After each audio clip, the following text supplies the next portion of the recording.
Punjabi radio USA ਸੁਣ ਰਹੇ ਸਾਰੇ ਸਰੋਤਿਆਂ ਨੂੰ ਬਲਵਿੰਦਰ ਕੌਰ ਵੱਲੋਂ ਸਤਿ ਸ੍ਰੀ ਅਕਾਲ ਜੀ। ਤੇ ਸਰੋਤਿਓ ਹਾਜ਼ਰ ਹੋ ਗਏ ਲੈ ਕੇ ਪ੍ਰੋਗਰਾਮ ਖਬਰ ਤੇ ਨਜ਼ਰ ਪ੍ਰੋਗਰਾਮ ਦੇ ਵਿੱਚ ਸਾਡੇ ਨਾਲ ਹੋਣਗੇ ਬਲਤੇਜ ਸਿੰਘ ਪੰਨੂ। ਸਾਨੂੰ ਦੱਸਣਗੇ ਕਿ ਉੱਥੇ ਭਾਰਤ ਦੇ ਵਿੱਚ ਕੀ ਕੁਝ ਹੋ ਰਿਹਾ ਆ। ਅਤੇ ਜੀ ਤੁਸੀਂ ਪੰਜਾਬੀ ਰੇਡੀਓ USA ਨੂੰ ਸੁਣ ਸਕਦੇ ਆ, ਫੋਨ 'ਤੇ ਸੁਣ ਸਕਦੇ ਆ, ਨੈੱਟ 'ਤੇ ਸੁਣ ਸਕਦੇ ਆ, ਸੈੱਟ 'ਤੇ ਸੁਣ ਸਕਦੇ ਆ। ਫੋਨ 'ਤੇ ਸੁਣ ਲਈ ਫੋਨ ਨੰਬਰ 832 551 5029 8325515029।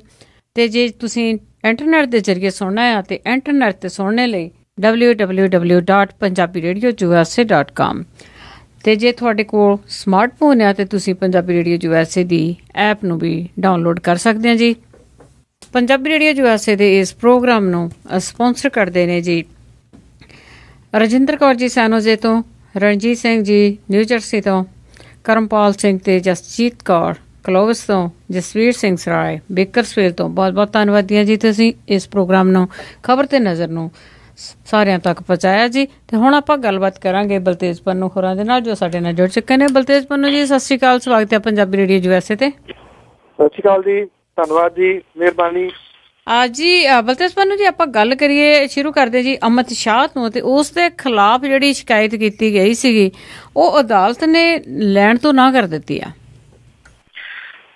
ਪੁਲਿਸ ਜਿਹੜੀ ਹੈ ਜੀ ਇਸ ਮਾਮਲੇ ਦੇ ਵਿੱਚ ਬੜੀ ਕਸੂਤੀ ਜਿਹੜੀ ਆ ਉਹ ਫਸੀ ਹੈ। ਅਮਿਤ ਸ਼ਾਹ ਦੇ ਭੜਕਾਊ ਭਾਸ਼ਣ ਦਾ ਇਹ ਮਾਮਲਾ ਸੀਗਾ ਜੀ। ਮੁਜ਼ੱਫਰਨਗਰ ਅਦਾਲਤ ਨੇ ਬੁੱਧਵਾਰ ਦਾਖਲ ਕੀਤੀ ਗਈ ਜਿਹੜੀ ਪੁਲਿਸ ਚਾਰਜਸ਼ੀਟ ਸੀ ਉਹ ਵਾਪਸ ਕਰ ਦਿੱਤੀ ਹੈ ਜੀ। ਇਸ ਮਾਮਲੇ 'ਚ ਪਹਿਲਾਂ ਤਾਂ ਪੁਲਿਸ ਨੇ ਚਾਰਜਸ਼ੀਟ ਦੇ ਵਿੱਚ ਕਈ ਧਾਰਾਵਾਂ ਜੋੜ ਦਿੱਤੀਆਂ ਸੀਗੀਆਂ, ਪਰ ਅਦਾਲਤ ਨੇ ਚਾਰਜਸ਼ੀਟ ਦਾਖਲ ਕਰਨ ਦੇ ਮੌਕੇ ਸਾਰੀਆਂ ਧਾਰਾਵਾਂ ਜਿਹੜੀਆਂ ਜੀ ਉਹ ਹਟਾ ਦਿੱਤੀਆਂ। ਅਮਿਤ ਸ਼ਾਹ ਦੇ ਵਿਰੁੱਧ ਚਾਰਜਸ਼ੀਟ ਦਾਇਰ ਕੀਤੀ ਗਈ ਸੀ, ਉਹਦੇ ਵਿਰੁੱਧ ਧਾਰਾ 188 123 ਲਾਈ ਗਈ ਸੀਗੀ। ਅਦਾਲਤ ਨੇ ਚਾਰਜਸ਼ੀਟ ਵਾਪਸ ਕਰਦਿਆਂ ਕਿਹਾ ਜੀ ਕਿ ਪੁਲਿਸ ਨੇ 173 ਤਹਿਤ ਕਾਰਵਾਈ ਨਹੀਂ ਕੀਤੀ, ਦੋਸ਼ੀ ਨੂੰ ਹਿਰਾਸਤ ਦੇ ਵਿੱਚ ਨਹੀਂ ਲਿਆ, ਪੁਲਿਸ ਨੇ ਦੋਸ਼ੀ ਨੂੰ ਗ੍ਰਿਫਤਾਰ ਕਰਕੇ ਅਦਾਲਤ ਦੇ ਵਿੱਚ ਪੇਸ਼ ਕਰਨ ਦੀ ਕੋਸ਼ਿਸ਼ ਕਿਉਂ ਨਹੀਂ ਕੀਤੀ। ਇਸ ਕਰਕੇ ਜੀ ਪੁਲਿਸ ਦੀ ਖਿਚਾਈ ਕਰਦਿਆਂ ਅਦਾਲਤ ਜਿਹੜੀ ਹੈ ਜੀ ਉਹਨੇ ਚਾਰਜ ਸ਼ੀਟ ਹੀ ਵਾਪਸ ਕਰ ਦਿੱਤੀ ਹੈ। ਇਹ ਪੁਲਿਸ ਦੇ ਵਾਸਤੇ ਵੱਡਾ ਜਿਹੜਾ ਜੀ ਉਹ ਝਟਕਾ, ਔਰ ਅਮਿਤ ਸ਼ਾਹ ਜਿਹੜੇ ਸੁਪਰੀਮੋ ਨੇ ਜੀ ਇਸ ਵੇਲੇ ਭਾਰਤੀ ਜਨਤਾ ਪਾਰਟੀ ਦੇ, ਉਹਨਾਂ ਦੇ ਵਾਸਤੇ ਇਹ ਵੱਡੀ ਰਾਹਤ ਹੈ ਜੀ।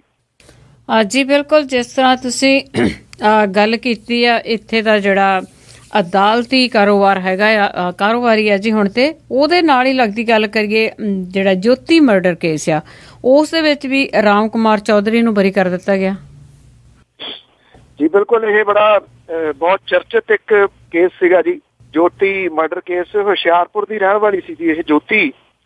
ਇਹਦੀ ਜਿਹੜੀ ਇਹਦਾ ਕਤਲ ਸੀਗਾ ਜੀ ਉਹ ਨਵੰਬਰ 2012 ਦੇ ਵਿੱਚ ਹੋਇਆ ਸੀਗਾ ਜੀ।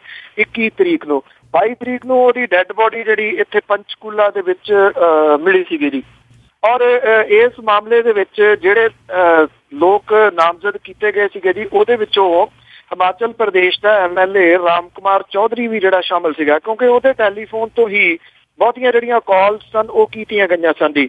ਇਸ ਮਾਮਲੇ ਦੇ ਵਿੱਚ ਧਰਮਪਾਲ, ਗੁਰਮੀਤ ਸਿੰਘ, ਪਰਮਜੀਤ, ਤਿਲਕਰਾਜ ਦੇ ਉੱਤੇ ਧਾਰਾ 302 ਕਤਲ ਜਿਹੜੀ ਹੈ ਜੀ ਉਹ ਲਾਈ ਗਈ ਸੀਗੀ ਜੀ। ਪਰ ਇਹਦੇ ਵਿੱਚੋਂ ਰਾਮ ਕੁਮਾਰ ਚੌਧਰੀ ਸਣੇ ਸਾਰੇ ਜਿਹੜੇ 12 ਲੋਕ ਨੇ ਜੀ ਉਹਨਾਂ ਨੂੰ ਬਰੀ ਕਰ ਦਿੱਤਾ ਫਾਸਟ ਟਰੈਕ ਅਦਾਲਤ ਨੇ ਜੀ। ਦੂਨ ਹਲਕੇ ਤੋਂ ਇਹ MLA ਹੈ ਰਾਮ ਕੁਮਾਰ ਚੌਧਰੀ।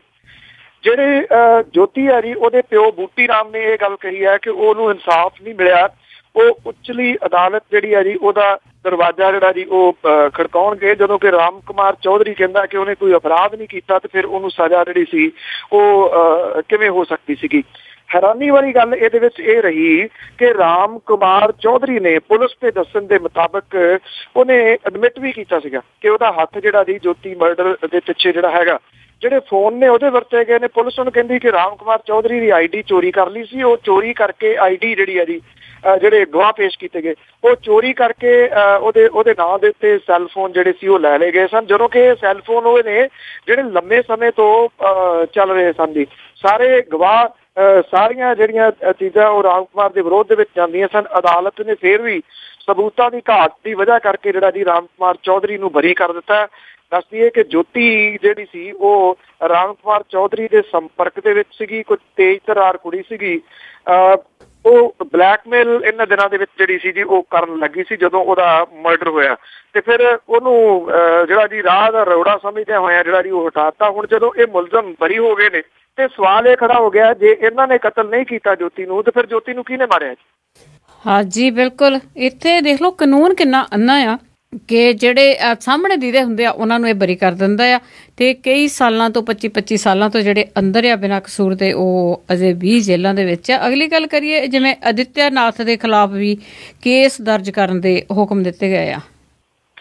ਚੋਣ ਕਮਿਸ਼ਨ ਨੇ ਜੀ ਵਿਵਾਦਾਂ ਦੇ ਵਿੱਚ ਘਿਰੇ ਭਾਜਪਾ ਆਗੂ ਯੋਗੀ ਅਦਿੱਤਿਆ ਨਾਥ ਵੱਲੋਂ ਨੋਇਡਾ ਦੇ ਵਿੱਚ ਜਿਹੜਾ ਭਾਸ਼ਣ ਦਿੱਤਾ ਗਿਆ, ਜਿਹੜੀਆਂ ਭਾਵਨਾਵਾਂ ਭੜਕਾਉਣ ਦਾ, ਉਹਦੇ ਵਿੱਚ ਕਰੜੀ ਝਾੜ ਝੰਬ ਜਿਹੜੀ ਹੈ ਜੀ ਅਦਿੱਤਿਆ ਨਾਥ ਦੀ ਕੀਤੀ ਹੈ।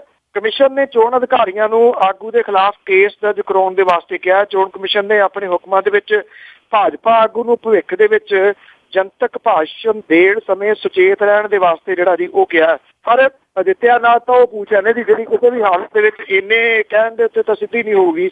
ਜਿੰਨਾ ਭੜਕਾਊ ਭਾਸ਼ਣ ਜਿਹੜਾ ਜੀ ਉਹ ਕਰਦਾ, ਉਹ ਅੱਗ ਤਕਰੀਬਨ ਜਿਹੜੀ ਜੀ ਉਹ ਲਾਉਂਦਾ ਜਾਂਦਾ।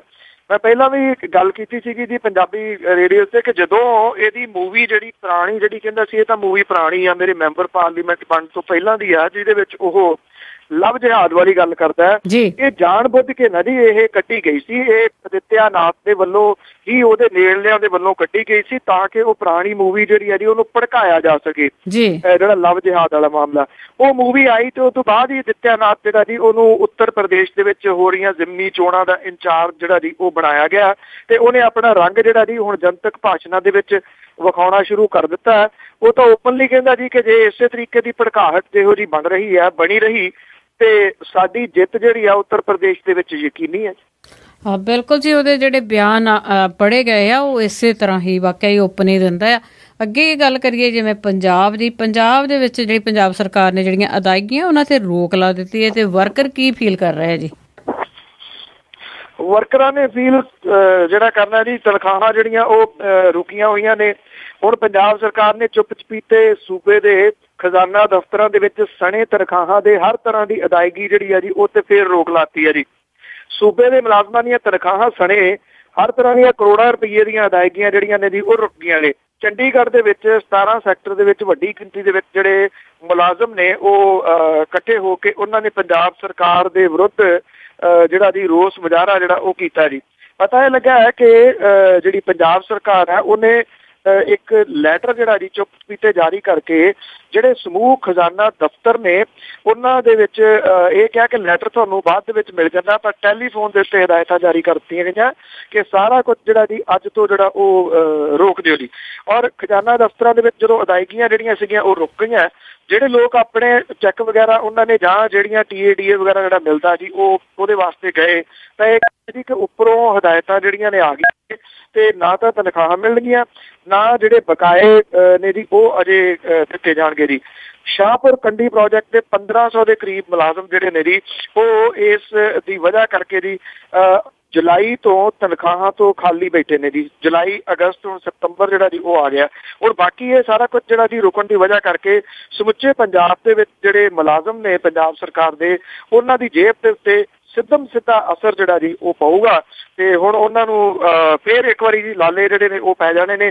ਕਿਤੋਂ ਨਾ ਕਿਤੋਂ ਜੁਗਾੜ ਕਰੂਗੀ ਜੀ ਸਰਕਾਰ, ਕੋਈ ਜ਼ਮੀਨਾਂ ਦੇਖੂਗੀ, ਉਹ ਵੇਚੂਗੀ, ਫਿਰ ਦਊਗੀ।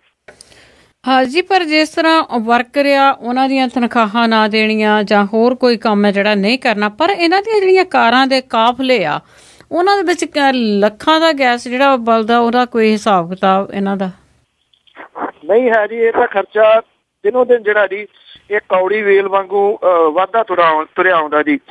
ਜਿਹੜੇ ਸਟੇਟ ਟਰਾਂਸਪੋਰਟ ਕਮਿਸ਼ਨਰ ਨੇ ਅਸ਼ਵਨੀ ਕੁਮਾਰ, ਉਹ ਕਹਿੰਦੇ ਕਿ ਮੁੱਖ ਮੰਤਰੀ ਤੇ ਮੰਤਰੀਆਂ ਦੇ ਵਾਸਤੇ ਜਿਹੜੇ ਤੇਲ ਖਰਚ ਦੀ ਕੋਈ ਹੱਦ ਨਹੀਂ ਮਿੱਥੀ ਹੋਈ ਜੀ। ਉਹ ਕਹਿੰਦੇ ਹੈ ਕਿ ਵਿਭਾਗ ਦੇ ਵਿੱਚ ਨਵੇਂ ਆਏ ਨੇ, ਤੇਲ ਦੇ ਵਿੱਚ ਖਰਚ ਹੋ ਰਹੇ ਵਾਧੇ ਬਾਰੇ ਉਹਨਾਂ ਨੂੰ ਕੋਈ ਜਾਣਕਾਰੀ ਨਹੀਂ ਹੈ, ਪਰ ਨਾਲ ਦੀ ਨਾਲ ਉਹ ਇਹ ਵੀ ਕਹੀ ਜਾਂਦੇ ਨੇ ਕਿ ਇਹਦੇ ਵਿੱਚ ਕੋਈ ਹੱਦਬੰਦੀ ਨਹੀਂ ਹੈਗੀ, ਜਦੋਂ ਕਿ ਹੱਦਬੰਦੀ ਹੈਗੀ ਹੈ ਜੀ। ਪਰ ਕਿਲੋਮੀਟਰ ਦੇ ਹਿਸਾਬ ਦੇ ਨਾਲ ਜਿਹੜੇ ਆ ਉਹ ਪੈਸੇ ਦਿੱਤੇ ਜਾਂਦੇ ਆ, ਪਰ ਉਹ ਕਹਿੰਦੇ ਮੁੱਖ ਮੰਤਰੀ ਤੇ ਮੰਤਰੀਆਂ ਦੇ ਵਿੱਚ ਨਹੀਂ ਹੈਗੇ ਜੀ। ਪੰਜਾਬ ਦੇ ਮੁੱਖ ਮੰਤਰੀ, ਉਪ ਮੁੱਖ ਮੰਤਰੀ ਦਾ ਰੋਜ਼ਾਨਾ ਤੇਲ ਦਾ ਖਰਚ ਤਕਰੀਬਨ 1 ਲੱਖ ਰੁਪਈਆ ਰੋਜ਼ ਦਾ ਜੀ। ਗੱਡੀਆਂ ਦੇ ਲੰਮੇ ਕਾਫਲੇ ਖਜ਼ਾਨੇ ਦਾ ਸਾਹ ਜਿਹੜਾ ਉਹ ਸੂਤ ਰਹੇ ਆ ਜੀ। ਪੰਜਾਬ ਸਰਕਾਰ ਨੇ 10 ਸਾਲਾਂ ਦੇ ਵਿੱਚ ਹਰ ਹਫ਼ਤੇ ਇੱਕ ਨਵੀਂ ਗੱਡੀ ਖਰੀਦੀ ਹੈ। ਇਹਦੇ ਦੌਰਾਨ ਸਰਕਾਰ ਨੇ ਤਕਰੀਬਨ 23.5 ਕਰੋੜ ਰੁਪਏ ਦੀ ਲਾਗਤ ਦੇ ਨਾਲ 386 ਜਿਹੜੀਆਂ ਗੱਡੀਆਂ ਨੇ ਉਹ ਖਰੀਦੀਆਂ ਨੇ। ਰਾਈਟ ਟੂ ਇਨਫੋਰਮੇਸ਼ਨ ਐਕਟ ਦੇ ਤਹਿਤ ਜਿਹੜੇ ਇਹ ਇਨਫੋਰਮੇਸ਼ਨ ਆ ਜੀ, ਕਿਉਂਕਿ ਇਹ ਤਾਂ ਹੈ ਨਹੀਂ ਕਿ ਇੱਧਰ ਉੱਧਰ ਚੁੱਕੀ ਹੋਈ ਹੈ, ਸੋ ਪੂਰੀ ਜਿਹੜੀ ਸਰਕਾਰ ਦੇ ਵੱਲੋਂ ਹੀ ਦਿੱਤੀ ਹੋਈ ਆ। ਉਹਦੇ ਵਿੱਚ ਲੰਘੇ ਪੌਣੇ 6 ਸਾਲਾਂ ਦੇ ਦੌਰਾਨ ਮੁੱਖ ਮੰਤਰੀ ਤੇ ਉਪ ਮੁੱਖ ਮੰਤਰੀ ਦੀਆਂ ਗੱਡੀਆਂ ਦਾ ਤੇਲ ਦਾ ਖਰਚ ਜਿਹੜਾ ਜੀ 20 ਕਰੋੜ 20 ਲੱਖ ਰੁਪਏ ਰਿਹਾ। ਇਹਦਾ ਮਤਲਬ ਜਿਹੜਾ ਇਹ ਹੋ ਜਾਂਦਾ ਜੀ ਕਿ ਇਹਨਾਂ ਦੋਨਾਂ VIPs, ਇਹ ਦੋ ਦੀ ਗੱਲ ਹੈ ਜੀ, ਬਾਕੀ ਮੰਤਰੀਆਂ ਦੀ ਨਹੀਂ, 1 ਲੱਖ ਰੁਪਈਆ ਪਰ ਦਿਨ ਦਾ ਇਹਨਾਂ ਦੀਆਂ ਗੱਡੀਆਂ ਜਿਹੜੀਆਂ ਕਾਫਲੇ ਦੀਆਂ ਨੇ ਜੀ ਉਹ ਤੇਲ ਡੀਕ ਜਾਂਦੀਆਂ ਨੇ ਜੀ। ਮੁੱਖ ਮੰਤਰੀ ਦੇ ਕਾਫਲੇ ਦਾ ਤੇਲ ਦਾ ਖਰਚ ਜਿਹੜਾ ਜੀ ਉਹ 15.5 ਕਰੋੜ ਰੁਪਏ ਤੇ ਉਪ ਮੁੱਖ ਮੰਤਰੀ ਦਾ ਤਕਰੀਬਨ 5 ਕਰੋੜ ਰੁਪਏ ਹੈ ਜੀ। ਮੁੱਖ ਮੰਤਰੀ ਦੇ ਕਾਫਲੇ ਦੇ ਵਿੱਚ ਕੁੱਲ 33 ਗੱਡੀਆਂ ਨੇ, ਜਿਸ ਵਿੱਚ 11 ਜਿਪਸੀਆਂ ਸ਼ਾਮਲ ਨੇ। ਉਪ ਮੁੱਖ ਮੰਤਰੀ ਦੇ ਕਾਫਲੇ ਦੇ ਵਿੱਚ 13 ਕਾਰਾਂ ਤੇ 8 ਜਿਪਸੀਆਂ ਜਿਹੜੀਆਂ ਨੇ ਜੀ ਉਹ ਸ਼ਾਮਲ ਨੇ ਜੀ। ਕੈਪਟਨ ਸਰਕਾਰ ਤੇ ਫਿਰ ਅਕਾਲੀ ਭਾਜਪਾ ਸਰਕਾਰ ਦੇ ਇੱਕ ਦਹਾਕੇ ਦਾ ਜਿਹੜਾ ਟਾਈਮ ਸੀਗਾ ਜੀ, ਉਹਦੇ ਵਿੱਚ ਤੇਲ ਦੇ ਖਰਚੇ ਦੇ ਉੱਤੇ ਜੇਕਰ ਦੇਖੀਏ ਤਾਂ ਉਦੋਂ ਤੇਲ ਦਾ ਖਰਚ ਦਿਨ ਦੇ ਵਿੱਚ ਬਹੁਤ ਥੋੜਾ ਹੁੰਦਾ ਸੀਗਾ। ਹੁਣ ਨਿਰੰਤਰ ਜਿਹੜਾ ਜੀ ਪਿਛਲੇ ਇਹ ਪੌਣੇ 6 ਸਾਲਾਂ ਦੇ ਵਿੱਚ ਜਦੋਂ ਦੀ ਅਕਾਲੀ ਸਰਕਾਰ ਆਈ ਹੈ ਜੀ, ਇਹ ਲਗਾਤਾਰ ਜਿਹੜਾ ਜੀ ਉਹ ਵਧਿਆ। ਪਹਿਲਾਂ ਅਕਾਲੀ ਮੰਤਰੀ ਮੰਡਲ ਦੇ 5 ਸਾਲਾਂ ਦੇ ਵਿੱਚ ਮੁੱਖ ਮੰਤਰੀ ਦਾ ਖਰਚਾ ਜਿਹੜਾ ਸੀਗਾ 11.25 ਕਰੋੜ ਰੁਪਏ ਜਿਹੜਾ ਰਿਹਾ। ਪੂਰੇ ਮੰਤਰੀ ਮੰਡਲ ਦਾ ਇਸ ਸਮੇਂ ਦੇ ਦੌਰਾਨ ਤੇਲ ਦਾ ਖਰਚਾ 22.5 ਕਰੋੜ ਰੁਪਈਆ। ਮੁੱਖ ਸੰਸਦੀ ਸਕੱਤਰ ਜਿਹੜੇ ਨੇ ਜੀ ਉਹਨਾਂ ਦਾ 10 ਕਰੋੜ ਰੁਪਈਏ ਦਾ ਤੇਲ ਦਾ ਖਰਚਾ ਵੱਖਰਾ। ਦੱਸ ਦਈਏ ਜਿਹੜਾ ਹੈਲੀਕਾਪਟਰ ਜਿਹੜਾ 3 ਲੱਖ ਰੁਪਈਆ ਰੋਜ਼ ਦਾ ਕਿਰਾਇਆ ਪੈਂਦਾ ਉਹ ਖਰਚਾ ਵੱਖਰਾ ਜੀ। 3 ਲੱਖ ਰੁਪਈਆ ਉਧਰੋਂ ਚਰੁੰਦੀ ਜਾ ਰਹੇ ਖਜ਼ਾਨੇ ਚੋਂ ਜੀ, ਲੱਖ ਰੁਪਈਆ ਜਿਹੜਾ ਜੀ ਇਹ ਤੇਲ ਦਾ ਰੋਜ਼ ਦਾ ਗੱਡੀਆਂ ਦਾ ਜਿਹੜਾ ਜੀ ਉਹ ਪੈ ਰਿਹਾ। ਉਂਝ ਵੈਸੇ ਖਜ਼ਾਨਾ ਜਿਹੜਾ ਜੀ ਉਹ ਪੰਜਾਬ ਦਾ ਖਾਲੀ ਹੈ ਜੀ। ਬਿਲਕੁਲ, ਜਿਸ ਤਰ੍ਹਾਂ ਤੁਸੀਂ ਦੱਸਿਆ ਕਿ ਇਹਨਾਂ ਤੋਂ ਪਹਿਲਾਂ ਵੀ ਜਿਹੜੇ ਮੁੱਖ ਮੰਤਰੀ ਰਹੇ ਆ ਉਹਨਾਂ ਨੂੰ ਵੀ ਇੰਨਾ ਹੀ ਖਤਰਾ ਸੀ ਜਿੰਨਾ ਇਹਨਾਂ ਨੂੰ ਪਿਓ ਪੁੱਤ ਨੂੰ ਖਤਰਾ, ਇਹਨਾਂ ਦੀ ਇੰਨੀ ਸਿਕਿਉਰਿਟੀ ਹੈ। ਦੇਖੋ ਜਿਹੜੀ ਤਾਂ ਸਿਕਿਉਰਿਟੀ ਆ ਮੈਂਦੀ ਇਹ ਤਾਂ ਸਟੇਟਸ ਸਿੰਬਲ ਨਾ ਜੀ ਇੱਥੇ ਹੋ ਗਿਆ ਜੀ। ਪੰਜਾਬ ਦੇ ਵਿੱਚ ਕਾਲੇ ਦਿਨਾਂ ਦੇ ਦੌਰਾਨ, ਮਾੜੇ ਦਿਨਾਂ ਦੇ ਦੌਰਾਨ ਇਹ ਐਸਾ ਇੱਕ ਭੁੱਥ ਜਿਹੜਾ ਜੀ ਚੜ੍ਹ ਗਿਆ ਲੋਕਾਂ ਦੇ ਸਿਰ। ਇੱਥੇ ਟੋਰਾਂਟੋ ਤੋਂ ਇੱਕ ਰੇਡੀਓ ਵਾਲਾ ਵੀ ਆਉਂਦਾ ਜੀ, ਉਹਦੇ ਅੱਗੇ ਪਿੱਛੇ 3-4 ਜਿਪਸੀਆਂ ਉਦੋਂ ਚੱਲਦੀਆਂ ਨੇ ਜੀ, ਪੁਲਿਸ ਵਾਲੇ ਉਹਨੂੰ ਦਿੱਤੇ ਹੁੰਦੇ ਨੇ ਜੀ। ਪਤਾ ਨਹੀਂ ਕਿਹੋ ਜਿਹਾ ਖਤਰਾ ਇਹਨਾਂ ਲੋਕਾਂ ਨੂੰ ਜੀ, ਜਾਂ ਇਹ ਆ ਕਿ ਲੋਕਾਂ ਨੂੰ ਇਹਨਾਂ ਤੋਂ ਖਤਰਾ ਆ ਵੀ ਨੇੜੇ ਕਿਸੇ ਦੇ ਚਲੇ ਗਏ, ਪਤਾ ਨਹੀਂ ਇਹਨਾਂ ਨੇ ਕੀ ਜਿਹੜਾ ਜੀ ਉਹ ਕਰ ਦੇਣਾ। ਪਹਿਲਾਂ ਇੰਨਾ ਖਤਰਾ ਨਹੀਂ ਸੀ ਹੁੰਦਾ। ਹਾਂ, ਬੇਅੰਤ ਸਿੰਘ ਇੰਨੀ ਸਿਕਿਉਰਿਟੀ ਨਾਲ ਜ਼ਰੂਰ ਚੱਲਦਾ ਹੁੰਦਾ ਸੀਗਾ, ਉਦੋਂ ਸਿਕਿਉਰਿਟੀ ਬਹੁਤ ਹੁੰਦੀ ਸੀ। ਕੈਪਟਨ ਅਮਰਿੰਦਰ ਸਿੰਘ ਦੇ ਨਾਲ ਇੰਨੀ ਸਿਕਿਉਰਿਟੀ ਨਹੀਂ ਰਹੀ ਜਿੰਨੀ ਹੁਣ ਹੈਗੀ ਜ਼ਰੂਰ ਸੀਗੀ। ਇਹ ਨਹੀਂ ਕਿ ਬਿਨਾਂ ਸਿਕਿਉਰਿਟੀ ਤੋਂ ਚੱਲਦਾ ਸੀਗਾ, ਕਿਉਂਕਿ ਪਟਿਆਲੇ ਜਦੋਂ ਕੈਪਟਨ ਅਮਰਿੰਦਰ ਸਿੰਘ ਆਉਂਦੇ ਸੀਗੇ ਜੀ ਉਦੋਂ ਇੱਥੋਂ ਦੀਆਂ ਸੜਕਾਂ ਵੀ ਜਿਹੜੀਆਂ ਬੰਦ ਕਰ ਦਿੱਤੀਆਂ ਜਾਂਦੀਆਂ ਸੀਗੀਆਂ, ਉਹੀ ਕੈਪਟਨ ਅਮਰਿੰਦਰ ਸਿੰਘ ਨੇ ਹੁਣ ਗੱਡੀ ਦੇ ਤੁਰੇ ਫਿਰਦੇ ਨੇ ਜੀ। ਕਿ ਸਵਾਲ ਇਹ ਆ ਕਿ ਜਦੋਂ ਇਹ ਗੱਦੀ ਦੇ ਉੱਤੇ ਹੁੰਦੇ ਨੇ ਉਦੋਂ ਕਿੱਡਾ ਕੁ ਵੱਡਾ ਖਤਰਾ ਹੁੰਦਾ ਤੇ ਜਦੋਂ ਗੱਦੀ ਦੇ ਉੱਤੇ ਨਹੀਂ ਰਹਿੰਦੇ ਉਹ ਖਤਰਾ ਦਿਨਾਂ ਦੇ ਵਿੱਚ ਟਲ ਕਿਵੇਂ ਜਾਂਦਾ ਜੀ। ਅਜੀ ਗੱਲ ਇਹ ਹੈਗੀ ਆ ਕਿ ਜਿਹੜੇ ਗੱਦੀ ਤੇ ਬਿਠਾਲਦੇ ਆ ਉਹਨਾਂ ਤੋਂ ਹੀ ਇਹਨਾਂ ਨੂੰ ਖਤਰਾ ਹੋ ਜਾਂਦਾ ਆ, ਜਿਨ੍ਹਾਂ ਨੇ ਵੋਟਾਂ ਪਾ ਕੇ ਗੱਦੀ ਤੇ ਬਿਠਾਇਆ ਹੁੰਦਾ। ਤੇ ਅੱਗੇ ਗੱਲ ਕਰੀਏ ਸੁਲਤਾਨਪੁਰ ਲੋਧੀ ਦੇ ਵਿੱਚ ਕਿਲ੍ਹਾ ਸਰਾਏ ਆ ਜਿਹੜਾ ਉਹ ਲਾਸਟ ਜਿਹੜੀ ਤੁਸੀਂ ਦੱਸਿਆ ਕਿ ਜਿਹੜੀ ਆਖਰੀ ਨਿਸ਼ਾਨੀ ਸੀ ਉਹ ਵੀ ਕਹਿੰਦੇ ਡਿੱਗ ਪਈ ਆ।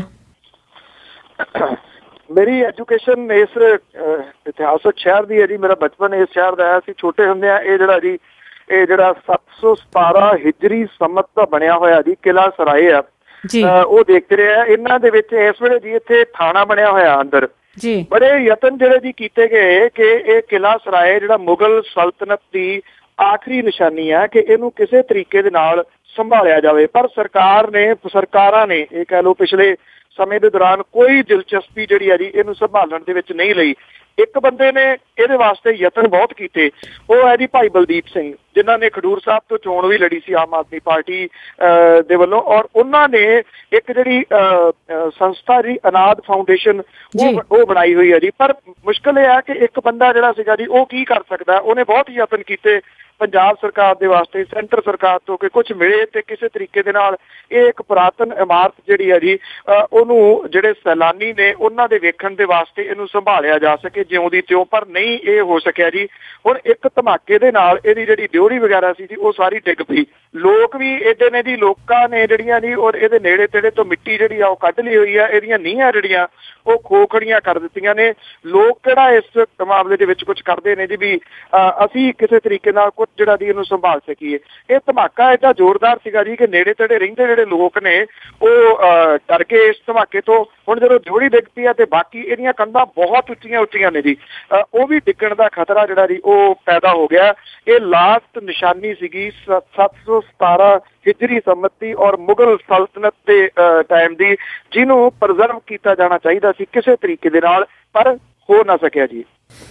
ਜੀ ਤੇ ਅੱਗੇ ਗੱਲ ਕਰੀਏ, ਜਿਵੇਂ ਜੀ ਮੀਂਹ ਨੇ ਬੜਾ ਨੁਕਸਾਨ ਕੀਤਾ ਤੇ ਵਾਦੀ ਦੇ ਵਿੱਚ ਅਜੇ ਵੀ ਲੋਕ ਆ ਜਿਹੜੇ ਉਹ ਉਹਨਾਂ ਨੂੰ ਬਚਾਉਣ ਦੇ ਆ ਜਿਹੜੇ ਯਤਨ ਕੀਤੇ ਜਾ ਰਹੇ ਆ। ਕਹਿੰਦੇ ਉੱਥੇ ਬਹੁਤ ਲਾਸ਼ਾਂ ਹੀ ਮਿਲ ਰਹੀਆਂ ਜੀ। ਹੁਣ ਜਦੋਂ ਜਿਵੇਂ ਪਾਣੀ ਲੱਥ ਰਿਹਾ ਜੀ, ਤਬਾਹੀ ਦਾ ਮੰਜ਼ਰ ਜਿਹੜਾ ਜੀ ਉਹ ਸਾਹਮਣੇ ਆਉਣਾ ਸ਼ੁਰੂ ਹੋ ਰਿਹਾ। ਇਹ ਕਿਹਾ ਜਾ ਰਿਹਾ ਜੀ ਕਿ ਅਜੇ ਪਾਣੀ ਲੱਥਣ ਦੇ ਵਿੱਚ ਕੁਝ ਦਿਨ ਲੱਗਣਗੇ। ਉਹਦਾ ਜਿਹੜਾ ਪ੍ਰਮੁੱਖ ਕਾਰਨ ਉਹ ਇਹ ਹੈ ਜੀ, ਕਿਉਂਕਿ ਜਿਹੜੀ ਕਸ਼ਮੀਰ ਦਾ ਏਰੀਆ, ਜੰਮੂ ਕਸ਼ਮੀਰ ਦਾ ਜੀ, ਉਹ ਨੇਚਰ ਮੁਤਾਬਕ ਕੁਝ ਇਸ ਤਰ੍ਹਾਂ ਦਾ ਹੈ, ਛੋਟੀਆਂ ਪਹਾੜੀਆਂ, ਵੱਡੀਆਂ ਪਹਾੜੀਆਂ ਦੇ ਘਿਰਿਆ ਹੋਇਆ। ਇਸ ਕਰਕੇ ਪਾਣੀ ਲੱਥਣ ਦੇ ਵਿੱਚ ਜਿਹੜਾ ਜੀ ਉਹ ਸਮਾਂ ਲੱਗ ਰਿਹਾ। ਜਿਹੜੇ ਸ੍ਰੀਨਗਰ ਆ ਜੀ, ਉਹਦੇ ਗਲੀਆਂ ਦੇ ਵਿੱਚੋਂ ਲਾਸ਼ਾਂ ਜਿਹੜੀਆਂ ਜੀ ਉਹ ਮਿਲੀਆਂ ਨੇ। ਬਹੁਤੀਆਂ ਲਾਸ਼ਾਂ ਜਿਹੜੀਆਂ ਨੇ ਇਹ ਔਰਤਾਂ ਤੇ ਬੱਚਿਆਂ ਦੀਆਂ ਜਿਹੜੀਆਂ ਦੱਸੀਆਂ ਜਾਂਦੀਆਂ ਨੇ। ਕਿੰਨੀਆਂ ਕੁ ਡੈਥ ਹੋਈਆਂ ਨੇ ਇਹ ਤਾਂ ਅਜੇ ਕੁਝ ਨਹੀਂ ਕਿਹਾ ਜਾ ਸਕਦਾ, ਤਾਂ ਬਾਅਦ ਦੇ ਵਿੱਚ ਹੀ ਪਤਾ ਲੱਗੂਗਾ ਜਦੋਂ ਸਾਰੀਆਂ ਰਿਪੋਰਟਾਂ ਸਾਹਮਣੇ ਆਉਣਗੀਆਂ ਕਿੰਨੇ ਲੋਕ ਜਿਹੜੇ ਨੇ ਉਹ ਮਿਸਿੰਗ ਨੇ। ਕੁਝ ਥਾਂ ਜਿੱਥੇ ਤਾਂ ਜਿਹੜੀਆਂ ਹਾਈ ਰਾਈਜ਼ ਬਿਲਡਿੰਗਸ ਨੇ ਜੀ, ਉਹਦੇ ਵਿੱਚ ਤਾਂ 3-3 ਮੰਜ਼ਿਲਾਂ ਤੱਕ ਜਿਹੜਾ ਪਾਣੀ ਆ ਉਹ ਖੜਾ ਰਿਹਾ ਜੀ। ਬਿਜਲੀ ਦੀਆਂ ਤਾਰਾਂ ਨੂੰ ਛੂਹ ਰਿਹਾ ਪਾਣੀ ਕੁਝ ਥਾਵਾਂ ਦੇ ਉੱਤੇ ਵੀ ਹੈ। ਜਿਹੜੀ ਮਿਲਟਰੀ ਆ ਜੀ, ਦਿਨ ਰਾਤ ਉਹਦੇ ਵੱਲੋਂ ਅਜੇ ਵੀ ਕੋਸ਼ਿਸ਼ ਜਿਹੜੀ ਆ ਜੀ ਉਹ ਜਾਰੀ ਹੈ। 1 ਲੱਖ ਤੋਂ ਉੱਪਰ ਲੋਕ ਜਿਹੜੇ ਨੇ ਜੀ ਉਹ ਕੱਢੇ ਜਾ ਚੁੱਕੇ ਨੇ। 21,000 ਦੇ ਕਰੀਬ ਜਿਹੜੇ ਫੌਜੀ ਨੇ ਸ੍ਰੀਨਗਰ ਦੇ ਵਿੱਚ, 9,000 ਦੇ ਕਰੀਬ ਜਿਹੜੇ ਫੌਜੀ ਨੇ ਜੀ ਉਹ ਜੰਮੂ ਖੇਤਰ ਦੇ ਵਿੱਚ ਕੰਟੀਨਿਊਸ ਜਿਹੜਾ ਜੀ ਉਹ ਕੰਮ ਕਰ ਰਹੇ ਨੇ। ਮੈਡੀਕਲ ਟੀਮਾਂ ਜਿਹੜੀਆਂ ਨੇ ਜੀ, 80 ਮੈਡੀਕਲ ਟੀਮਾਂ ਹੁਣ ਤੱਕ ਜਿਹੜੀਆਂ ਲਾਈਆਂ ਗਈਆਂ ਨੇ, ਜਿਹੜੀਆਂ ਉੱਥੇ ਜਿਹੜੇ ਬੱਚੇ, ਔਰਤਾਂ, ਹੜ੍ਹ ਪੀੜਤ ਜਿਹੜੇ ਨੇ ਉਹਨਾਂ ਦਾ ਇਲਾਜ ਕਰ ਰਹੇ ਨੇ। ਜਿਹੜੀ ਵੱਡੀ ਸਮੱਸਿਆ ਪੈਦਾ ਹੋਣ ਵਾਲੀ ਹੈ ਨਾ ਜੀ, ਉਹ ਇਹ ਹੈ ਕਿ ਪਾਣੀ ਲਹਿੰਦਿਆਂ ਸਾਰ ਜਿਹੜਾ ਜੀ ਲਾਸ਼ਾਂ ਜਿਹੜੀਆਂ ਬੰਦਿਆਂ ਦੀਆਂ ਔਰ ਡੰਗਰ ਜਿਹੜੇ ਮਰ ਗਏ ਇਸ ਹੜ੍ਹਾਂ ਦੇ ਵਿੱਚ, ਉਹਦੀ ਵਜ੍ਹਾ ਕਰਕੇ ਇੱਥੇ ਬਿਮਾਰੀ ਫੈਲਣ ਦਾ ਬਹੁਤ ਵੱਡਾ ਡਰ ਜਿਹੜਾ ਜੀ ਉਹ ਪੈਦਾ ਹੋ ਗਿਆ। ਉਹਦੇ ਵਾਸਤੇ ਅਗਾਊਂ ਪ੍ਰਬੰਧ ਕੀ ਕੀਤੇ ਜਾ ਰਹੇ ਨੇ, ਇਹਦੇ ਵਾਸਤੇ ਅਜੇ ਸਰਕਾਰ ਜਿਹੜੀ ਹੈ ਜੀ ਉਹ ਚੁੱਪ ਹੈ ਕਿ ਕਿਹੜੇ ਤਰੀਕੇ ਦੇ ਨਾਲ ਲੋਕਾਂ ਨੂੰ ਉੱਥੋਂ ਬਚਾਉਣਾ। ਕਿਉਂਕਿ ਜੇ ਇਹ ਮਹਾਮਾਰੀ ਉੱਥੇ ਜਿਹੜੀ ਹੈ ਜੀ ਫੈਲਦੀ ਆ ਤਾਂ ਨਿਰਸੰਦੇਹ ਇਹਨੇ ਸਿਰਫ ਜੰਮੂ ਕਸ਼ਮੀਰ ਦੀ ਸਰਹੱਦ ਤੱਕ ਤਾਂ ਰਹਿਣਾ ਨਹੀਂਗਾ ਜੀ, ਉਸ ਤੋਂ ਅੱਗੇ ਵੀ ਇਹ ਤੁਰੂਗੀ। ਜੀ ਬਿਲਕੁਲ, ਨਾਲ ਦੀਆਂ ਸਟੇਟਾਂ ਦੇ ਵਿੱਚ ਲੱਗਦੀ ਇਹ ਬਹੁਤ ਜ਼ਿਆਦਾ ਜਗ੍ਹਾ ਤੇ ਫੈਲੂਗੀ। ਤੇ ਅਗਲੀ ਗੱਲ ਕਰੀਏ ਬਲਜੀਤ ਸਿੰਘ ਦਾਦੂਵਾਲ ਹੋਰਾਂ ਦੀ, ਉਹਨਾਂ ਦੀ ਜ਼ਮਾਨਤ ਤਾਂ ਹੋ ਗਈ ਆ ਪਰ ਉਹਨਾਂ ਨੂੰ ਅਜੇ ਜੇਲ੍ਹ ਵਿੱਚ ਰਹਿਣਾ ਪਊਗਾ।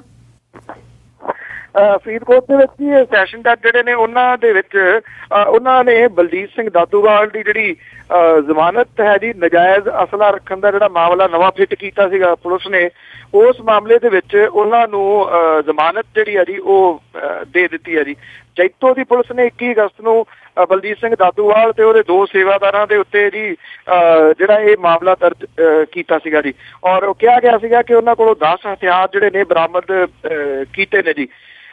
ਇਹਦੇ ਵਿੱਚ ਜਿਹੜਾ ਵਕੀਲ ਆ ਜੀ ਉਹਨੇ ਪੇਸ਼ ਹੋ ਕੇ ਕਿਹਾ ਹੈ ਕਿ ਜਿਹੜੇ 10 ਹਥਿਆਰਾਂ ਦੀ ਗੱਲ ਕੀਤੀ ਜਾ ਰਹੀ ਆ, 8 ਹਥਿਆਰ ਤਾਂ ਲਾਇਸੈਂਸੀ ਨੇ, ਉਹਦੇ ਲਾਇਸੈਂਸ ਜਿਹੜੇ ਨੇ ਉਹ ਪੇਸ਼ ਕੀਤੇ ਨੇ ਬਲਜੀਤ ਸਿੰਘ ਦਾਦੂਵਾਲ ਦੇ ਵਕੀਲ ਨੇ ਕਿ ਲਾਇਸੈਂਸੀ ਨੇ। ਹੁਣ ਸਵਾਲ ਇਹ ਵੀ ਹੈ ਜੀ ਕਿ ਇੰਨੇ ਲਾਇਸੈਂਸ ਬਲਜੀਤ ਸਿੰਘ ਦਾਦੂਵਾਲ ਨੇ ਕਿਵੇਂ ਬਣਾ ਲਏ। ਸਭ ਨੂੰ ਪਤਾ ਹੈ ਕਿ ਸਰਕਾਰ ਦੀ ਕਿਸੇ ਟਾਈਮ ਜਿਹੜੀ ਆ ਉਹ ਸ਼ਹਿ ਰਹੀ ਹੈ, ਹੁਣ ਸਰਕਾਰ ਦੇ ਉਲਟ ਹੈ ਕਿਉਂਕਿ ਹਰਿਆਣੇ ਦੇ ਵਿੱਚ ਵੱਖਰੀ ਕਮੇਟੀ ਦੇ ਨਾਲ ਰਲ ਗਿਆ, ਇਸ ਕਰਕੇ ਸਾਰਾ ਕੁਝ ਜਿਹੜਾ ਜੀ ਉਹ ਉਲਟ ਹੋ ਗਿਆ।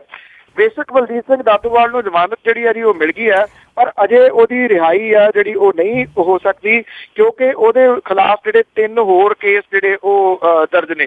ਬਾਕੀ ਜਿਹੜੇ ਕੇਸ ਨੇ ਉਹਨਾਂ ਦੇ ਵਾਸਤੇ ਵੀ ਜ਼ਮਾਨਤ ਲੈਣ ਦੀ ਜਿਹੜੀ ਕੋਸ਼ਿਸ਼ ਹੈ ਉਹ ਕੀਤੀ ਜਾ ਰਹੀ ਹੈ। ਜ਼ਮਾਨਤ ਤਾਂ ਹੋ ਜਾਣੀ ਆ ਅਗਲੇ ਕੁਝ ਜਿਹੜਾ ਜੀ ਦਿਨਾਂ ਦੇ ਦੌਰਾਨ। ਇਹ ਝਟਕਾ ਹੀ ਹੁੰਦਾ ਜੀ ਦੇਣ ਦੇ ਵਾਸਤੇ, ਦੱਸਣ ਦੇ ਵਾਸਤੇ। ਵੇਖਿਆ ਜੇ ਅਗਲੀ ਵਾਰੀ ਕੁਝ ਕਰੇਗਾ ਤੇ ਆਹ ਕੁਝ ਫੇਰ ਤਿਆਰ ਹੋਊਗਾ ਜੀ। ਜੀ ਬਿਲਕੁਲ। ਤੇ ਅਗਲੀ ਜਿਹੜਾ ਮੇਰਾ ਲਾਸਟ ਸਵਾਲ ਆ ਜੀ, ਸਰਕਾਰੀ ਦਫ਼ਤਰਾਂ ਦੇ ਉੱਤੇ ਛਾਪੇ ਮਾਰੇ ਜਾ ਰਹੇ ਆ, ਕੀ ਇਸ ਦਾ ਅਸਰ ਨਜ਼ਰ ਆਉਂਦਾ? ਅਸਰ ਤਾਂ ਕੋਈ ਬਹੁਤਾ ਨਹੀਂ ਜੀ ਨਜ਼ਰ ਆਉਂਦਾ। ਛਾਪੇ ਤਾਂ ਜਿਹੜੇ ਆ ਉਹ ਪੰਜਾਬ ਦੇ ਮੁੱਖ ਮੰਤਰੀ ਜਿਹੜੇ ਆ ਜੀ ਉਹ ਵੀ ਕਰਕੇ ਥੱਕ ਗਏ। ਜਿਹੜੇ ਦਫ਼ਤਰ 'ਚ ਜਾਂਦੇ ਨੇ ਉੱਥੇ ਜਿਹੜਾ ਜੀ ਕਿੰਨੇ ਲੋਕ ਜਿਹੜੇ ਆ ਉਹ ਗੈਰ ਹਾਜ਼ਰ ਹੁੰਦੇ ਨੇ। ਜਿਹੜੇ ਬਾਕੀ ਨੇ ਉਹਨਾਂ ਦੀਆਂ ਵੀ ਡਿਊਟੀਆਂ ਲਾਈਆਂ ਹੋਈਆਂ ਕਿ ਛਾਪਾਮਾਰੀ ਜਿਹੜੀ ਆ ਜੀ ਉਹ ਜਾਰੀ ਰੱਖੀ ਜਾਵੇ। ਪਰ ਪ੍ਰੋਬਲਮ ਇਹ ਹੈ ਕਿ ਜਿਹੜੇ ਫਰਲੋ ਦੇ ਜਾਣ ਵਾਲੇ ਆ ਉਹਨਾਂ ਦੇ ਉੱਤੇ ਕੋਈ ਅਸਰ ਜਿਹੜਾ ਜੀ ਇਸ ਚੀਜ਼ ਦਾ ਨਹੀਂ ਪੈ ਰਿਹਾ। ਬਹੁਤੇ ਜਿਹੜੇ ਲੋਕ ਨੇ ਜੀ ਉਹ ਇਹਨਾਂ ਛਾਪਿਆਂ ਦੇ ਜਿਹੜੇ ਆ ਉਹ ਗੈਰ ਹਾਜ਼ਰ ਪਾਏ ਜਾ ਰਹੇ ਨੇ ਜੀ। ਔਰ ਉਹ ਭਾਵ ਕਿ ਉਹਨਾਂ ਨੂੰ ਕੋਈ ਪਰਵਾਹ ਨਹੀਂ ਗੀ ਕਿ ਉਹਨਾਂ ਦੀ ਗੈਰ ਹਾਜ਼ਰੀ ਜਿਹੜੀ ਆ ਉਹ ਲੱਗੂਗੀ। ਕੁਝ ਥਾਵਾਂ ਦੇ ਉੱਤੇ ਤਾਂ ਜਿਹੜਾ ਜੀ ਸੱਦ ਕੇ ਪੁੱਛਗਿੱਛ ਜਿਹੜੀ ਆ ਉਹ ਵੀ ਕੀਤੀ ਗਈ ਆ, ਕਿਉਂ ਤੁਸੀਂ ਗੈਰ ਹਾਜ਼ਰ ਹੋ। ਪਰ ਤੁਹਾਨੂੰ ਪਤਾ ਜੀ ਬਹਾਨਾ ਤਾਂ ਪਹਿਲਾਂ ਹੀ ਹੁੰਦਾ ਜੀ। ਫਰਲੋਂ ਤੇ ਜਾਣ ਵਾਲੇ ਜਿਹੜੇ ਨੇ ਉਹ ਵੀ ਏਡੇ ਜਿਹੜੇ ਹੰਡੇ ਹੋਏ ਨੇ ਤੇ ਅਰਜ਼ੀ ਲਿਖ ਕੇ ਰੱਖ ਦਿੰਦੇ ਨੇ ਜੀ, ਜੇ ਕੋਈ ਆਇਆ ਤੇ ਉਹਨੂੰ ਇਹ ਅਰਜ਼ੀ ਜਿਹੜੀ ਆ ਉਹ ਦਿਖਾ ਦਿਓ।